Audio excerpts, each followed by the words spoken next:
GN story देखने वाले तमाम दोस्तों को अस्सलाम वालेकुम। प्यारे दोस्तों, बहुत दिन हुए किसी मुल्क पर एक जालिम बादशाह की हुकूमत थी।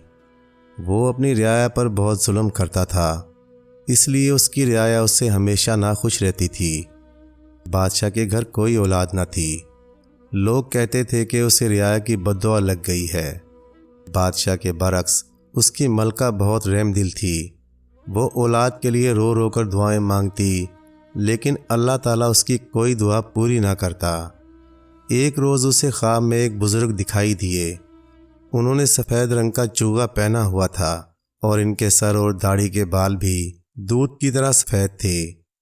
उन्होंने मलका को बताया कि सिर्फ़ एक सूरत में वो माँ बन सकती है, अगर सुबह फजर के वक़्त उठकर आम के बाग में गिरने वाला पहला आम उठाकर खा लो।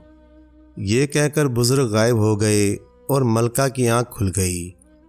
उस वक़्त फजर की अज़ान हो रही थी। मलका कलमा पढ़ती हुई जल्दी से उठी और महल के करीब आम के बाग में जा पहुंची। इस वक़्त एक दरख्त से एक बड़ा और खुशबूदार आम टूटकर नीचे आ गिरा। मलका ने दौड़कर वो आम उठा लिया और खुदा का शुक्र अदा किया। महल में आकर इसने आम को ठंडा करने के लिए पानी के मटके में डाल दिया और ख़ुद नमाज पढ़ने लगी। इसके बाद इसने मटके से आम निकाला और खा लिया। आम खाने के कुछ ही अरसे बाद अल्लाह ताला ने उसे औलाद का मुंह दिखाया, लेकिन ये देखकर मलका के दुख की कोई इंतहा ना रही कि इसके यहाँ पैदा होने वाला एक नन्हा सा मटका था। जाने खुदा ने ये बादशाह को सज़ा दी थी या मलका से गलती हो गई थी, लेकिन बादशाह ये देखकर आग बगोला हो गया कि इसकी मलका ने एक मटके को जन्म दिया है। इसने फ़ौरन मटके समेत मलका को महल से निकल जाने का हुक्म दे दिया। बेचारी मलका खामोशी से रोती धोती महल से निकल गई। वो हसरत से अपने शहर को और इसमें चलती फिरती रियाया को देखती गुजर गई। किसी को पता भी ना चला कि गोद में छोटा सा मटका उठाए जाने वाली ये औरत इनके मुल्क के बादशाह की मलका है। चलते चलते वो एक छोटे से गांव में पहुंच गई। उस वक़्त इसके गले में सोने की मोतियों की सिर्फ एक माला थी। इसने गांव में सुनार की तलाश करके वो माला बेची और वहीं एक तरफ अपनी झोपड़ी ढाल ली और खाना पकाने का कुछ सामान खरीद कर अपने मटके बेटे के साथ रहने लगी। पहली रात जब वो अपनी किस्मत पर आंसू बहाती नरम रेशमी बिस्तर के बजाय ज़मीन पर सो रही थी, उसे ख्वाब में फिर वही बुज़ुर्ग दिखाई दिए। उन्होंने कहा, मलका तुमने गलती की, आम को मटके में डाल दिया, यही वजह थी कि तुम्हारे यहाँ मटका पैदा हुआ। मलका ने रोते हुए बुज़ुर्ग से पूछा, मेरा बेटा किस तरह इंसान बन सकता है? बुजुर्ग ने कहा, इसकी सिर्फ एक ही सूरत है, जिस रात इसकी शादी होगी उसी रात वो मटके से इंसान बन जाएगा। ये कहकर वो बुजुर्ग गायब हो गए। मलका की आंख खुली तो वो बहुत उदास और रंजीदा थी। पहले तो उसे अपने बेटे के जवान होने का इंतज़ार करना था, फिर इसके बाद इसकी शादी का। लेकिन मलका को बिल्कुल उम्मीद नहीं थी कि कोई अपनी लड़की की शादी इसके मटके बेटे से करेगा। मलका ने अपने नन्हे मटके का नाम शहजादा परवेज़ रखा, मगर वो प्यार से उसे पिंकू कहती थी। नन्हा पिंकू भी बोलता भी नहीं था, बस आ ऊ करता और भूख लगती तो ज़ोर ज़ोर से रोता। मलका दूध इसके अंदर डाल देती और वो उसे पी जाता। आहिस्ता आहिस्ता पिंकू बड़ा होने लगा। अब वो अपनी माँ से बातें भी किया करता और एक जगह से उठकर चलता फिरता भी था। अब तो दूध के बजाय वो खाना और मिठाई भी खाने लगा था। मलका उसे हर शाम को गांव की नदी पर सैर के लिए ले जाती। लोग इस छोटे से मटके को चलते फिरते और बातें करते देखकर हैरान होते। वो समझते कि मलका कोई जादूगरनी है और ये मटका जादू का है। वो मलका से डरने लगे, लेकिन वो सबसे अच्छा सलूक करती थी, इसलिए रफ्ता रफ्ता सब इसकी इज़्ज़त करने लगे। माला बेचने के बाद इसके पास काफ़ी रुपया आ गया था। उस रुपये से उसने कुछ भेड़ें खरीद ली थीं और अब इनका दूध बेचकर वो अपना और अपने बेटे का पेट पालती थी। पिंकू कुछ और बड़ा हुआ तो वो अपनी माँ का हाथ भी बटाने लगा। सारी भेड़ों को खुद ही जंगल में चराने ले जाता और मलका घर का कामकाज करती रहती। आखिर एक वक्त ऐसा भी आया कि मलका बूढ़ी हो गई और इसका बेटा जवान। अब पिंकू पूरा मटका था। माँ को बुजुर्ग की बात अच्छी तरह याद थी। इसने सोचा वो लोगों की मिन्नतें करेगी कि कोई अपनी बेटी की शादी इसके साथ कर दे, और ये सोचकर वो घर से निकल पड़ी। इसने कई लोगों को बताया कि पिंकू इसकी एक गलती की वजह से मटका बन गया था। अगर इसकी शादी हो जाए तो वो इंसान बन जाएगा। लेकिन किसी ने भी मलका की बात का यकीन नहीं किया। उन्होंने सोचा कि जादूगरनी धोखे से उनकी बेटी लेना चाहती है और ये बोलने वाला मटका इसके जादू की इजाद है। सारे गांव की मिन्नतें करने के बाद भी मलका मायूस वापस लौट आई। अपनी और अपने बेटे की किस्मत पर रोने लगी। पिंकू ने अपनी माँ को रोते देखा तो नज़दीक आकर बोला, माँ, तू क्यों खामखा परेशान होती है?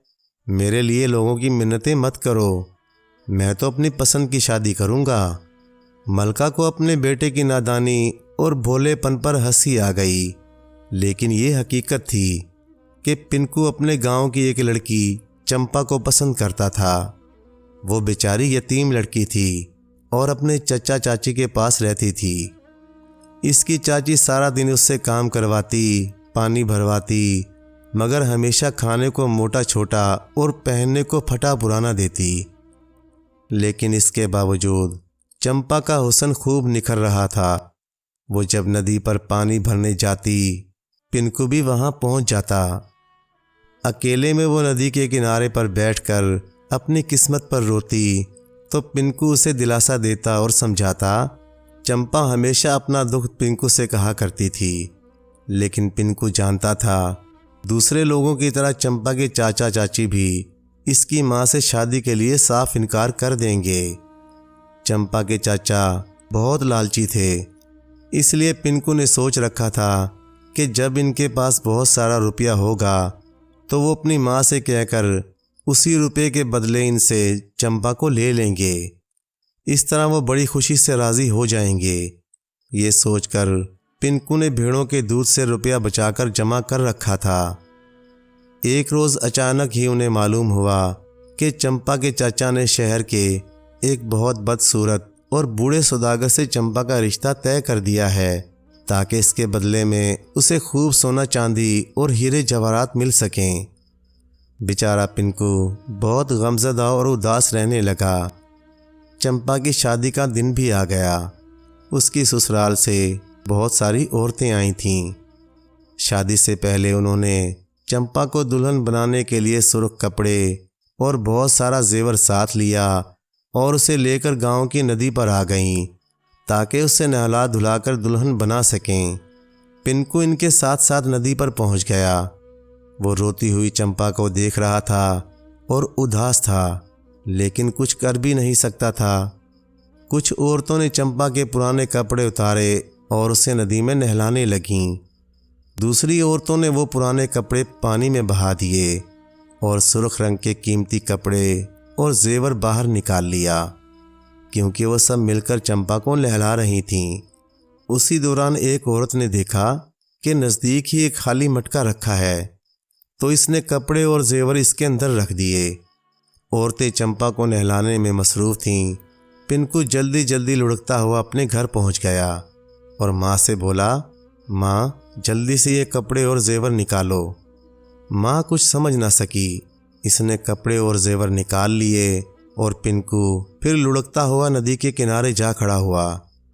इतनी देर में औरतों ने चंपा को नहला दिया। कुछ औरतें जब जेवर और कपड़ा लेने के लिए पिंकू के नज़दीक आईं तो ये देखकर परेशान हो गईं कि मटका तो खाली था।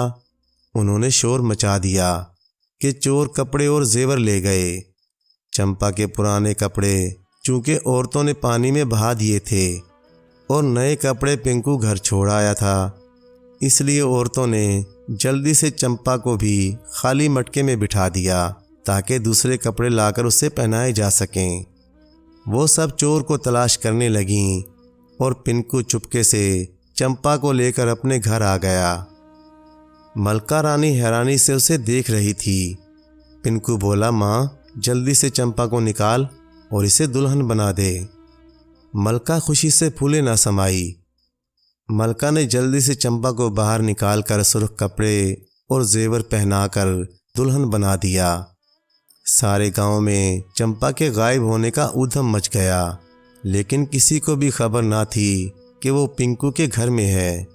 मलका फौरन शहर की तरफ रवाना हुई और रात होते होते वहां से एक काजी को साथ लेकर आ गई और फिर चुपके से पिंकू और चंपा की शादी करा दी।